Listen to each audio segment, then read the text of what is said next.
Welcome to the Life of Hair. My name's James Atkinson, and in today's episode we have got a cracking technique, one that I think is so valuable at the moment, and it's a highlight to balayage conversion technique. Now, loads and loads of people are obviously going down the balayage road at the moment, and over the last 5 years or so, I think actually we're starting to lean slightly more towards highlighted sort of balayage-esque techniques, or certainly a hybrid of balayage and highlights. And in this technique, it's got so many good uses. So where I'm using it the most is when I'm wanting to soften down somebody that's got really strong highlight technique and they're getting a really strong regrowth and they want something a bit softer. It works a dream in that context. And also for those clients that have had the balayage but they want to move further away from having that kind of stretched out root and they want a few more highlights a bit higher up, this technique's perfect for those guys. Honestly, it's an absolute commercial classic. It just wins for me every single time.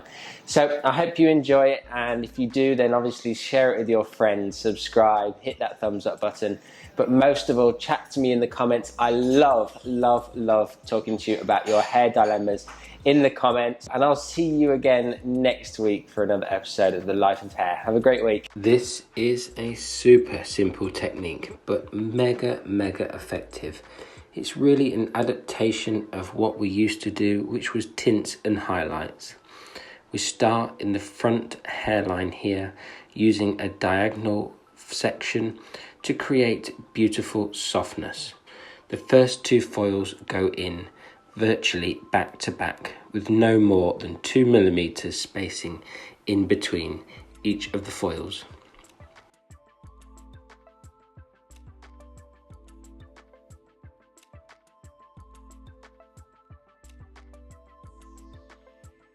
The third and the fourth foil are spaced between 3 and 4 millimeters apart.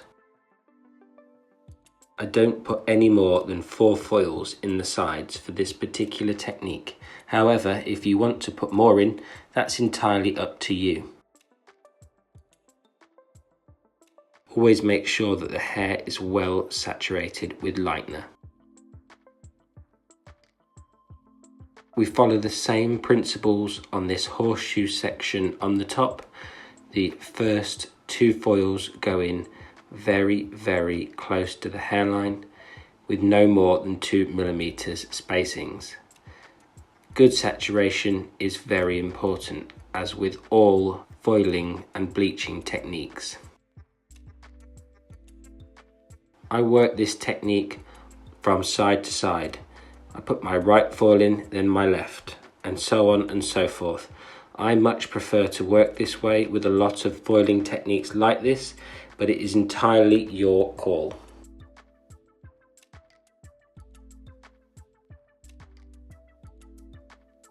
Remember, no more than 2 mils spacings in between the first 2 foils of all the hairline.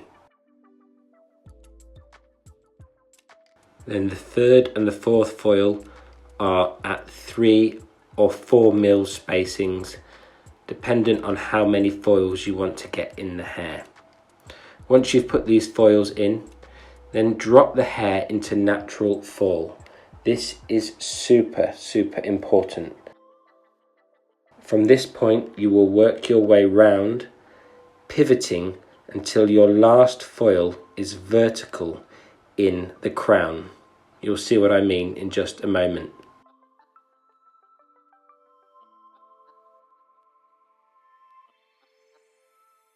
Still working with lots of saturation and even saturation to get maximum lift.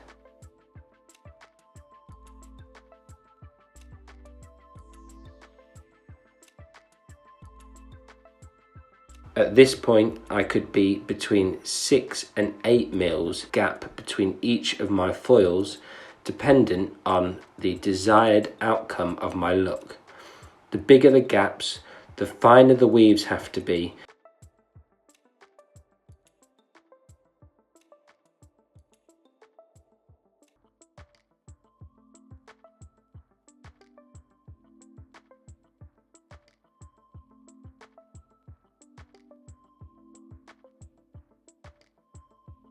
And here I am in the centre back putting in that vertical foil.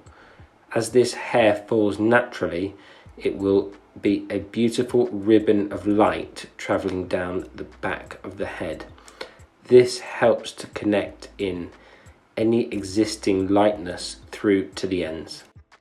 There's the foiling technique in place, and it is super quick, super simple. It's like a modified T-bar. In fact, some people do their T-bars in this fashion. The next step is to paint on a root tint. Now, because we've got the foils as a marker, I am simply painting my root tint past the lip of my foil. But if you want another guide, you need to paint it around 6 centimeters or 3 inches roughly down the head. It is vital to get the colour past the parietal ridge and the occipital bone in the back, the parietal ridge sitting above the ear on the side of the head. Once we've got that colour in, it is then very important that we use a stretching technique, that we stretch the colour down the hair. We are taking it from glossy texture at the roots to satin in the mid-lengths and matte towards the ends.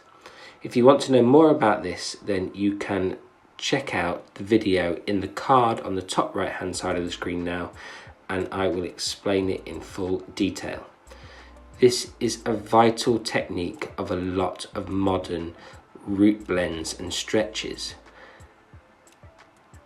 Root blending and stretching has become a staple of salon life, in my opinion, and it is incredibly important that we know exactly how to do it effectively and quickly.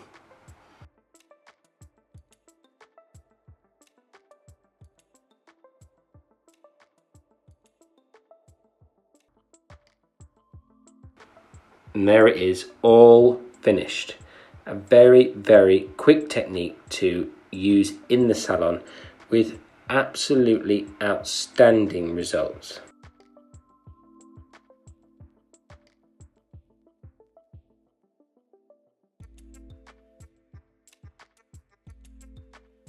And here we have a beautiful, soft, sun-kissed, highlighted effect. And it is so simple. It's beautiful for converting people from existing highlights through to balayage techniques. It is a winner all day long in my column, and I hope it is for you too. I hope you've enjoyed this episode of The Life of Hair. Don't forget, subscribe, share it with your friends, and I'll see you again next week for another episode of The Life of Hair.